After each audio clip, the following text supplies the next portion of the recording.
சென்னை விமான நிலையத்தில் விடுதலை சிறுத்தைகள் கட்சி தலைவர் தொல் திருமாவளவன் செய்தியாளர்களை சந்தித்தார். அதனை காண்போம்.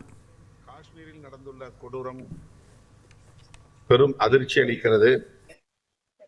இந்த பயங்கரவாதத்தை கடுமையாக நசுக்க வேண்டும். உயிரிழந்த குடும்பத்தினருக்கு எமது ஆழ்ந்த இரங்கலை தெரிவித்துக் கொள்கிறோம். பாஜக அரசின் தவறான கொள்கை மற்றும் ஜம்மு காஷ்மீர் விஷயமாக அவர்கள் எடுத்த நடவடிக்கை இந்த விளைவுகளை உருவாக்கி இருக்கிறது. அது மட்டுமில்லாமல் உளவுத்துறை தோல்வியடைந்திருக்கிறது என்பதைத்தான் இந்த சம்பவம் உறுதிப்படுத்துகிறது.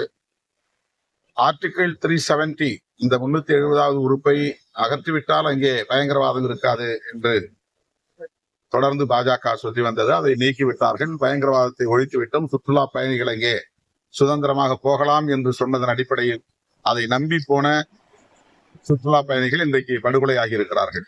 எனவே இதற்கு அமித்ஷா பொறுப்பேற்று உடனடியாக பதவி விலக வேண்டும் என்று விடுதலை சிறுத்தைகள் கட்சி வலியுறுத்துகிறது.